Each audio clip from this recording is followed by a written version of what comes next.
So hi, Look Noise Podcast. I'm Shane. I'm Glory. And we're here with... I'm Matty. I'm Christian from Anberlin. There are some questions to say about the upcoming album Vega, so congrats on that, by the way. How do you guys feel about the response to the announcement so far? I'm pretty ecstatic about it, to be honest. Yeah, it's just been great. We've been working towards this for multiple years, so it does feel very fulfilling to finally be putting it out, and everything that's developed with Matty, be able to release songs with him. So yeah, it's just everything's going swimmingly for sure. Absolutely. Yeah. The album rocks. I know we've had a bunch of the songs for a while. It's a couple of EPs and then some new songs, but it's so good packaged together. So fucking good. Oh yeah. Thank you so much. Thank you. Of course. So is there any meaning behind the album title or cover art? So Vega is a lyric in the song 7, which we're releasing with the release of that record. So that's next month, August 2nd. Slowly enter the Vega era. And I think it was just this like concept of, I don't know, we're calling this new era of Anberlin basically the Vega era, if you will. So I don't know, it all just tied together. We thought it was a cool title, and that's it. Yeah, if you for anybody that hasn't broken it down yet, slowly enter Vega era now is why the song is called 7. That's the lyric from the song. So yeah, just like it's obviously a new era for the band with me joining the picture, and having kind of a word that we feel belongs to us in this cycle was important, just something to identify kind of the season. Gotcha. Hell yeah. Fuck yeah. And Love any meaning behind the cover art? That was Nate. Yeah, Nate's usually the kind of artistic director of Anberlin, if you will. So we had the same artist do the cover art for both EPs, like all the single. This was just a piece that he came up with that we thought was super striking. Reminds me of a friggin' Toto album cover. But yeah, I thought it was really cool, so I just didn't even ask questions. I was like, yeah. That's fair enough. Exactly. You're That's just all like, you hell need. yeah. Yeah. So can you guys tell us a little bit about your writing process for the album?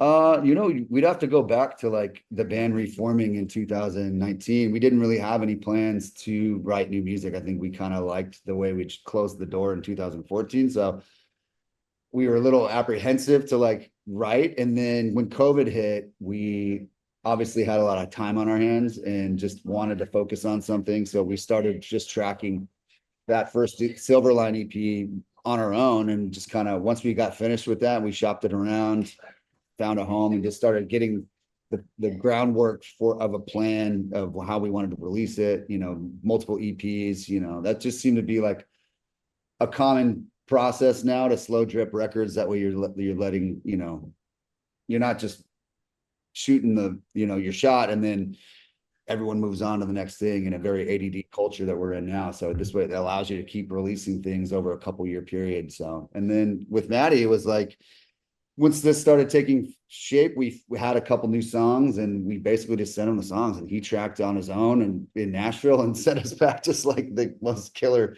takes. And yeah, that was it. Perfect. He came out to Tampa for one session, but Yeah. that was more just to like hang out and have a good time than. Yeah, like me and what I do with Memphis, Anberlin gets to benefit from a little bit. I've spent the last decade building out my dream vocal studio in my house, where I personally believe I can get a better product than if I were to go anywhere else. So there's no like guilt attached to it. It's not like I'm being lazy by tracking at home. It's like I built this so that I could have more time at home and not have to travel to do records. So that moving forward, it will probably be a lot of that. It will be the guys all, with JJ in Tampa in the studio down there working out their instrumental stuff, and me just in my vocal studio. And then we'll come together in Tampa. Probably, if we're going to package everything together, we'll probably come together in Tampa and just punch parts here and there. If the guys want to hear something different from me, or if they want something added. But for the most part, it's pretty common these days to do things remotely. So yeah, absolutely. So is the plan for like future releases? Because obviously Steven is still in the band. He's doing studio vocals, but is the plan to have you, Matty, on the records as well in some capacity? Still working it out. Yeah. Day by day. It's just like, like there's no rules. And really the only thing that matters to me and to this band is that the band continues to move like a freight train. You know, like these guys have mouths to feed. They love the music that they write. They deserve to play the music that they write and share it with the world. So I'm here to keep that train moving in any capacity that I'm needed. And so we'll just kind of see how it goes. All right. Yeah, Hell yeah. Makes we're sense. writing the script as we go. So I think initially when we announced everything, we kind of let everyone. I think at the time we were like, yeah, Steven's still going to be on probably every song, but it just kind of worked out in this direction that we're going now. And so it's like he's still a part of the band. He'll still be a part of the process moving forward. We're not sure what that looks like yet. We're already writing new music, even past the songs we're about to release. So yeah, it's just kind of like whatever the song calls for, that's what we're going to do. And whatever's right for the band, that's what we're going to do. That makes a ton of sense. Makes sense. And then Matty, did you write at all on this record, or was it purely just your vocals? Yeah, so Seven and Walk Alone were both conceptually in the mix before I came into the picture. But once the songs came together with my vocal on it, we had done some twists and turns to bring out, you know, what I actually would do on a song if, you know, if I was there. So not as much a part of the writing process for those songs as I will be moving forward. But yeah, we were all in the studio in Tampa, fine tuning things as they came together, and that's when everything kind of came to life. Gotcha. Hell yeah. Hell yeah. So what song off this album took longest to write, and then which one is each of your own personal favorite?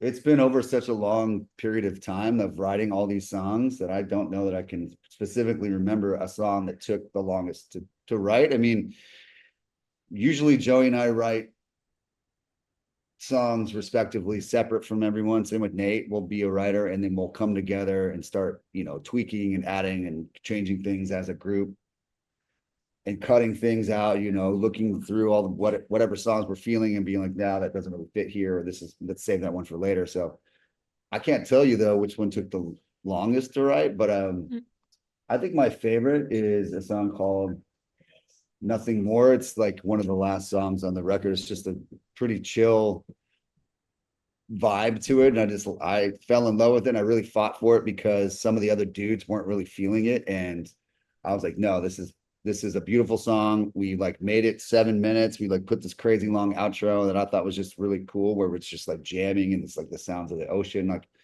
I love that song personally. I just think it's very different for Anberlin. I love doing different things like that. Hell yeah. Good pick. Your favorite, Matty? My favorite. Walk Alone, brother. Yeah, Walk Alone. No, I don't know. I mean, I think Seven is it. What's cool about Seven is that not only is it a departure for me, but it's also a departure for Anberlin. So it doesn't sound like anything Anberlin has done, and it doesn't sound like anything Memphis has done. So to explore new territories with the band was a really cool feeling, you know? And then we even played it live at Steven's farewell shows in Tampa, and the energy of it is wild in a live setting. You could just kind of see people's eyes light up.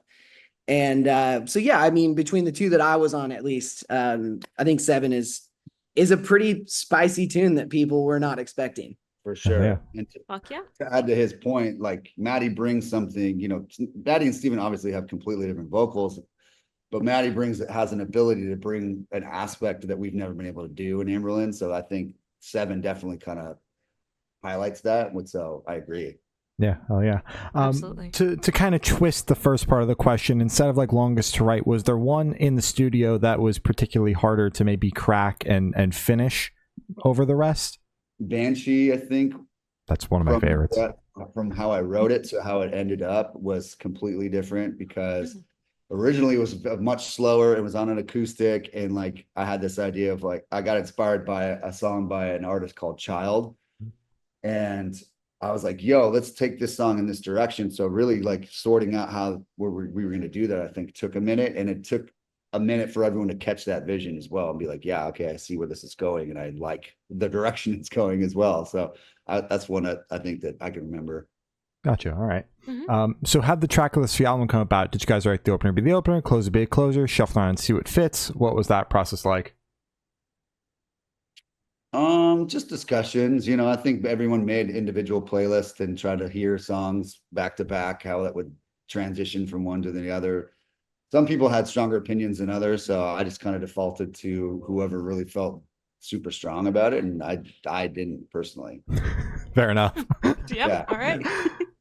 So would you guys be able to tell us where your headspace is at while you're creating this record? Anxious, depressed, hungry. Just kidding. Yeah, like I said, it was COVID, so Mhm.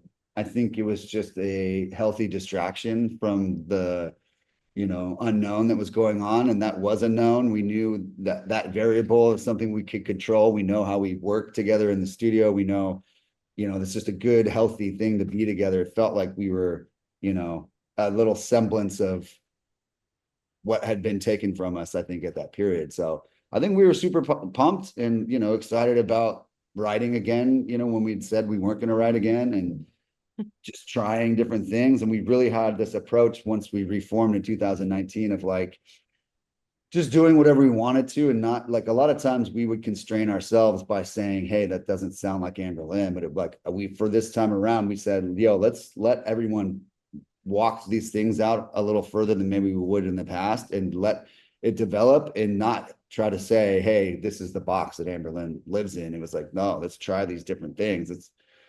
If it sounded too heavy or whatever, we were like, okay, sick, let's lean into that. Or if it would sounded different, we wanted to lean into those things. So it was a great headspace. Like I said, an exciting time for us because we hadn't been writing and we hadn't written anything in 10 years, ish. Yeah.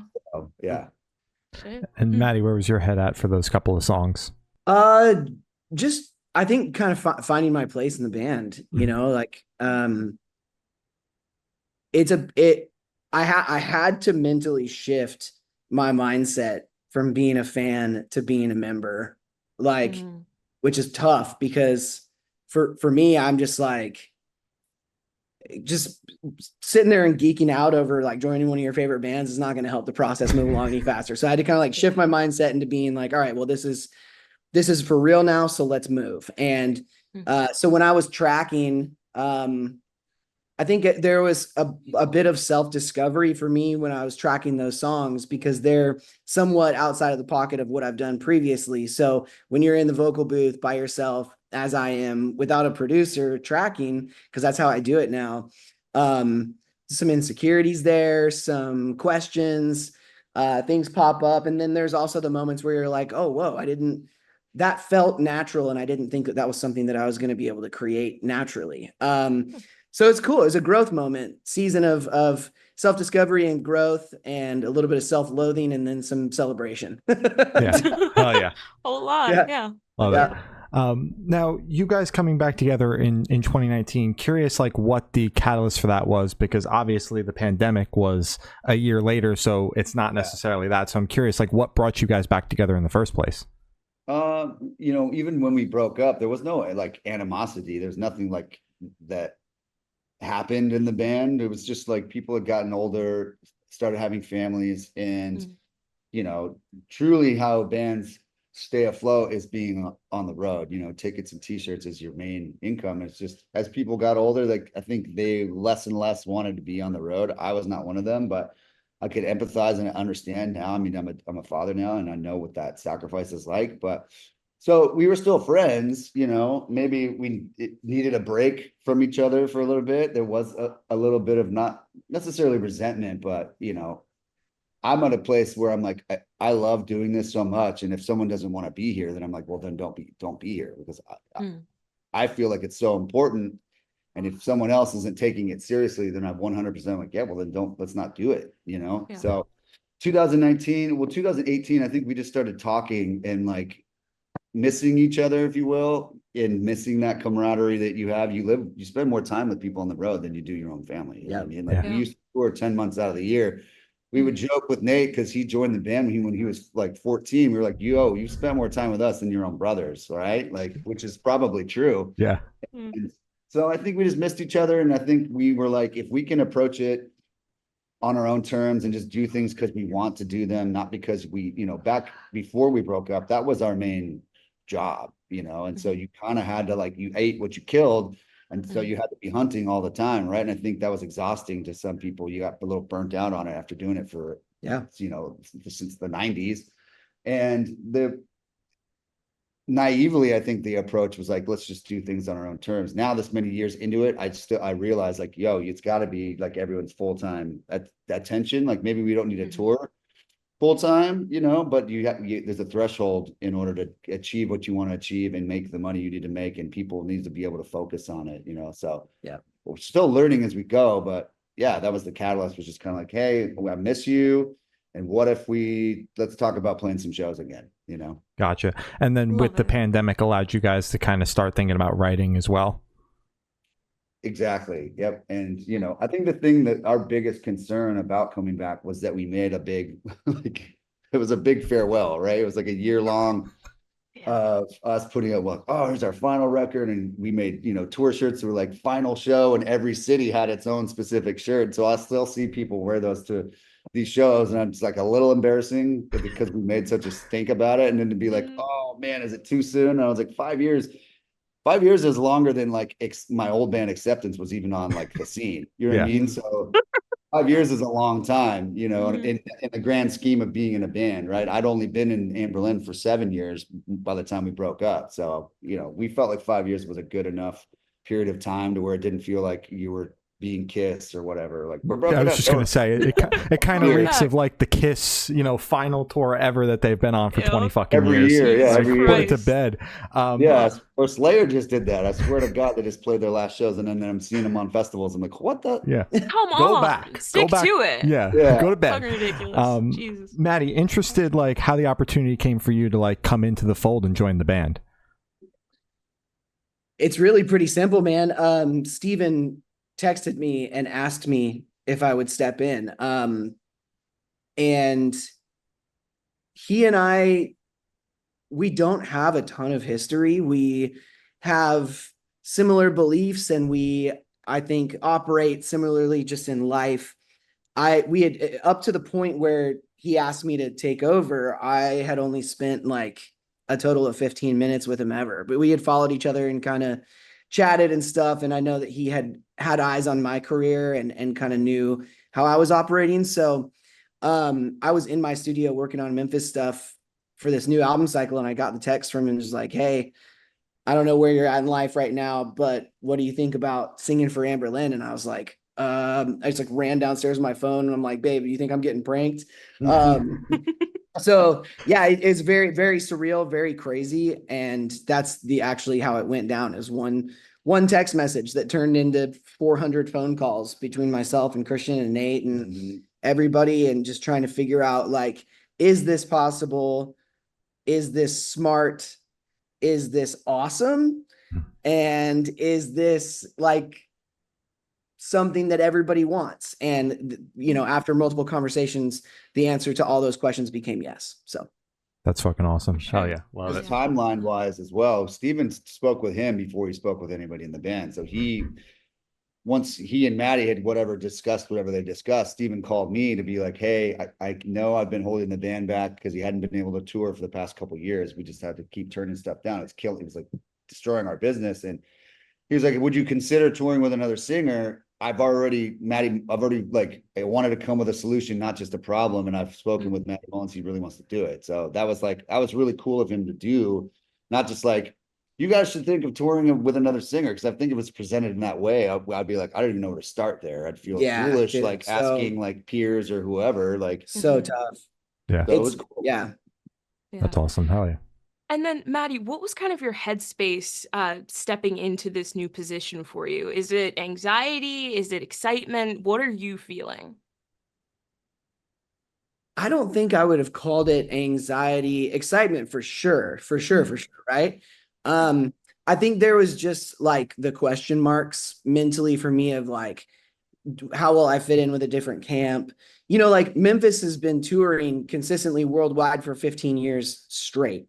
So our crew knows every aspect of my personality, the way that I prefer things to be. Me and the band members know what pushes buttons and how to avoid those things and how to just coexist on tour in a really healthy way. And so navigating a new camp can be really difficult. And so I didn't really know what I was getting myself into, but immediately upon entering into this whole picture, it was just super obvious that it's like, I'm a road dog. These guys are road dogs. Everybody knows how this works. And it's not like we're starting a local band and trying to grow it from the ground up and everyone's still working jobs and trying to like, make ends meet and like stressing and like nobody really understands each other's personalities. It's not like that at all. I mean, everybody that's doing this and that's a part of the picture, once you've done enough touring, you just know how it works. You know the dynamic of a bus and you know the dynamic of a green room and how to operate. And honestly, it's been nothing but a joy. I love this. I love the guys in the band and I love the guys that work for the band. Everybody's been awesome. That's awesome. So fucking happy to hear that. So this question should be super, super quick off the top of your head. I want you to describe this album for new listeners in 3 words. No more, no less. 3 words each, 6 total. Really, really sick. Fuck yeah. All right. Fuck yeah. No, don't take my answer. Oh, Well, it's 3 words each, so if you want to lock that in for yourself, that's fine. yeah, sure. 3 words to describe our new album. Yeah. Mm-hmm. Oh man. Our new album. Really, really sick, our new album. All right. Right? Yeah, in the comments, you'll probably find where is Steven. Yeah. Oh, damn. That's crazy. My God. So are you guys able to touch on any particularly challenging or standout moments during the creation of this album, positive or negative? A lot of it came so organically because we were just tracking it ourselves. So like so much of it was very smooth. And like our approach was the healthiest I think it had been ever, because like I said previously, we weren't trying to like hold anybody back, or it was always like, let's try an idea. If someone had an idea, it was always, let's try it. And then you would all collectively know whether that was a good or bad idea, right? Usually. And I think the biggest challenge wasn't really a challenge, but it was more just like, once this started taking shape, figuring out like, because like we'd initially said, yeah, Steven will still sing on the songs, but as this started to develop and become like a more tangible, real thing, more than just discussions, of which we did discuss for like almost 2 years, that we've been planning this thing to death. And I think it was like, yeah, just letting the 2 new songs that make that decision and be like, no, actually, these are just going to be Matty and not Steven, was an actual decision. We knew fans were probably going to make a stink about it, but we were also like, this is what is going to serve this album the best. It's going to serve this plan that we've been coming up to the best. And it's like, it just was what it was, and I knew once we started releasing the songs, people would be like, wait, you said Steven was going to be still in the record. I could see people argue online. Like when we started releasing stuff with Matty, everyone was like, no, don't worry. I know he's like in the video or he's like, but it'll still be Steven's. Like I could see people arguing with each other, right? And I'm like, oh boy, my God. you were so wrong. And it's going to blow your mind. But yeah, I think that was and it's not like the band lied to their fans in that announcement video. It's like, it really truly is. Everything is a game time decision, like plan as you go, or like, just the whole thing is just, it's happening how it's happening. And it's not necessarily that it's a decision that anybody is making outright. It's just like, this makes sense for this scenario and this makes sense for this scenario. And do we want to always do only what is going to not piss off the 5% of the population that actually has time to be in the comments on Instagram? Or do we want to do what's actually best for the band sonically and obviously moving forward, like what will cater to the career of all of these guys in a much larger capacity than YouTube comments? Yeah, exactly. Not to mention, if you're going to be singing the songs, you might as well be on one occasionally, Yeah. Right. Yeah. So since you guys are in the midst of just an absolutely massive US tour, I feel like it wraps around the US like twice. Curious to know like what I call it more of a zigzag. Yeah. It just keeps going. What like some of the tour essentials that you guys had to pack for this massive run? We usually keep our own coffee maker in storage specifically to bring onto the bus. As opposed to some crazy crappy percolator or something like that. We have a pretty fancy one because Nate's a coffee snob. I brought a hot plate so I could like cook my own meals, which is nice in the morning, and I can make eggs or you know, bacon and whatever, you know. Yeah. And Mhm. I know Matty got us a Traeger delivered before the tour started. Nice. So we've been smoking and cooking out like pretty frequently. It's at 1 million degrees outside today, so that's not happening here. There's not a Damn. I don't chance. blame you. I haven't stepped Yeah. outside today. I just know there's a heat warning. Awful. Where are you guys Awful. at? I'm in Jersey. I'm in Virginia. Yeah, It's dude. Hot like as Hot shit. as hell. it's here right now. disgusting outside. That's awful. Yeah, I got an ice machine. A huge fan of ice. Mhm. So especially on summer tours. So bought an ice machine for the bus. One thing that I actually texted the guys about, and it's funny because I think about things that make touring more convenient for me and I share it and everyone's like, I don't have that problem, so I don't really need that solution. But for me, I've always tried to find toiletry bags, like men's toiletry bags that will accommodate all of the crap that I have. You know what I mean? Like, because any toiletry bag you get on, you know, Amazon or whatever, so you're not going to put like a blow dryer and sea salt spray and powder and like all this kind of like stuff, like all this crap. So I found out before this tour that in the color black, so it doesn't look like a woman's bag, in the color black, you can buy what's called a makeup train case. Okay.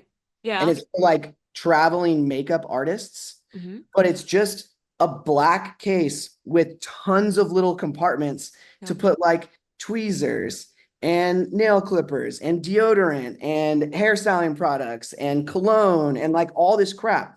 And that has actually changed my life. Damn right. I used to have a duffel bag just full of stuff that I dug through every time I got ready in the morning. And now I walk into a venue, I zip this thing open, it pops open, it's got little arms that kind of like hold it open. And I'm like, there's that and that and that and that and that. And it's That's like a Hell yeah. lifesaver. yeah, but I remember I texted it to these guys and I texted it to Danny Worsnop, and then Danny responded and he goes, I bring a toothbrush and a stick of deodorant into the venue and I don't need anything else. And I was God like, damn. yeah. So I guess it's not a common issue, but for those of you out there that travel, that are looking for something that's more accommodating to all of your stuff, because stuff's important to me, makeup train case, extra large makeup train case. I never There would you have thought. go. Yeah. Yeah. Right? Yeah. Holy shit.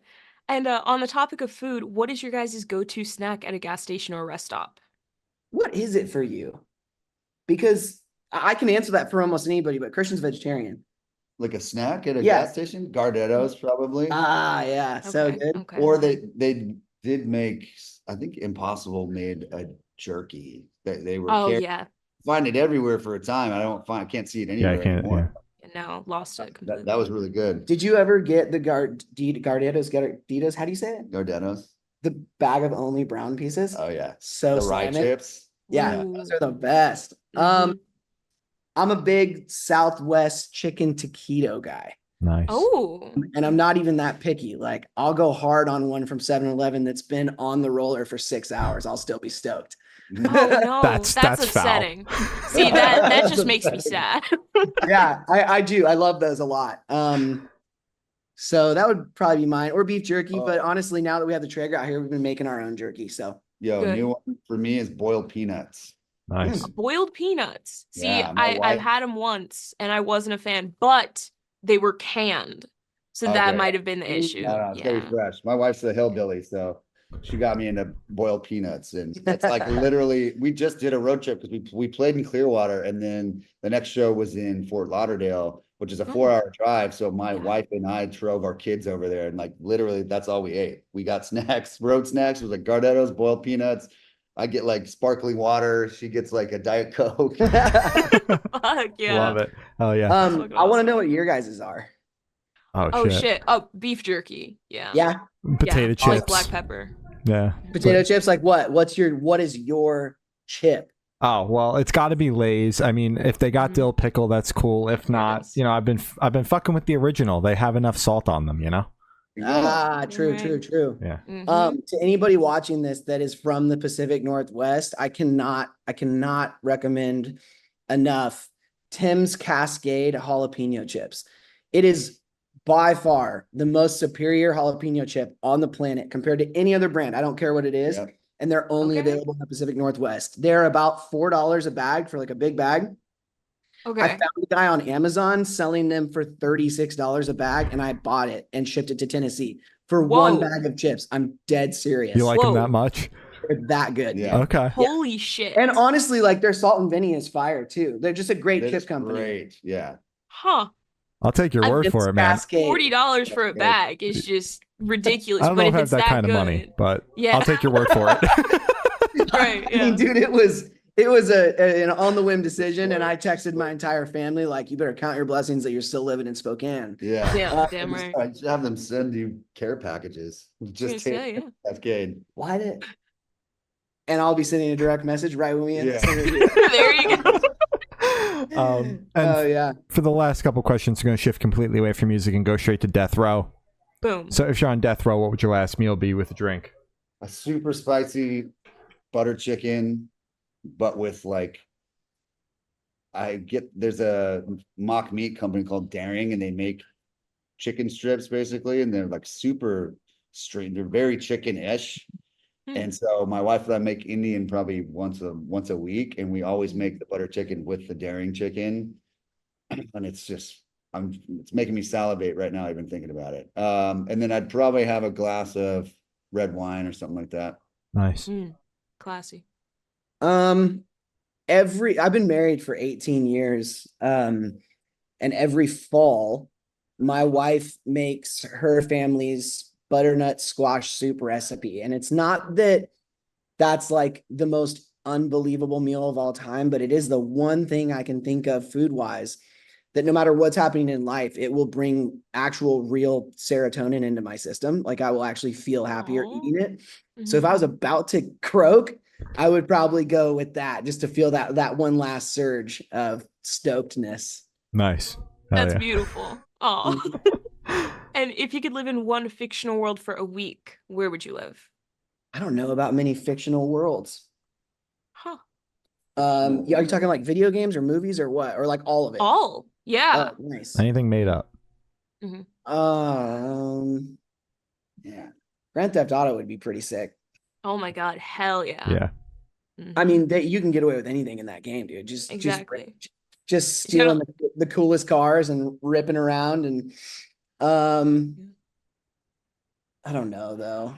I used to want to live at Disneyland when I was a little kid.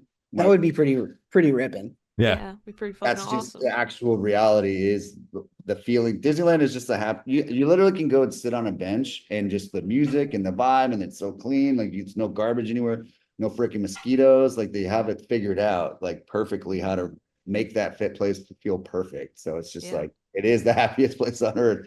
And I just remember being a kid growing up in California, my mom taking me there, and I'm be like, I'm gonna live here when I grow up. Damn. Yeah. How much is the rent? Yeah, where is Exactly. What do you I guys mean, there's charge? all those houses on the Yeah. in the downtown Disney area, basically. Yeah. Like looks like an actual, road in a town. Yeah. Yeah, and I'm don't- pretty Yeah, sure you can actually live in Disney now. I was think they gonna do have say like in apartments Florida. and shit. Yeah. Oh, that's Oh, in Florida? wow. Oh. They have like houses Dang. right on the property in Florida. Yeah, Holiday. Yeah. I think it's called Mhm. Holiday. That would be crazy. Yeah, I mean, Grand Theft Auto is probably not a great answer. I really don't. I'm not a huge. I'm not a video game guy at all. Grand Theft Auto is probably the last video game I played when I was like 11, right? And then I'm not a huge like movie guy, and it's not that I'm like anti movies. It's that I personally I have a really hard time finding the time to dedicate 2.5 hours to anything. Me too. True. So I'm sure there's all sorts of really cool worlds out there that I don't even know about. Our guitar player in Memphis, Kellen, though, he is like, his life is movies. He's like all he cares about. So I'm sure he would have a very fire answer for you on that. Hell yeah. And I thought I've asked the last question. Every single person that we've spoken to have said that is the most important question. What's your favorite color? Black. I know it's the shade or whatever, but I mean, Mhm. I asked the guys in the band before we started the tour. I was like, I know this is a big ask, but can I have the entire closet on the bus? Whoa. Because I get it with Memphis, not everybody packs like heavy in my band, and I pack so heavy. Like I get up in the morning and I dress, even though my whole wardrobe is pretty similar. There are specific items that do specific things for me, and I dress according to how I feel in the morning.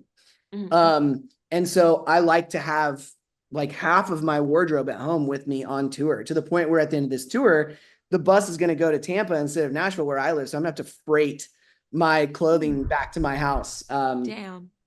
So that's super important to me. But if you open up that back closet in the Anberlin bus, it is like 90% black items and then 10% flannels.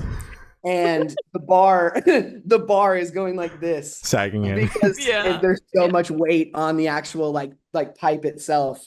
Yeah. But yeah, black is imagine had they not made black clothing, I would just I feel like with red hair I would look so stupid wearing colorful things, you know? Like you put like a blue shirt on me and I look like an American flag, dude, you know? Right. Oh my god. I've never thought about it that way for the people with red hair. It's really hard. It's really hard as a redhead to look normal in stuff, you know?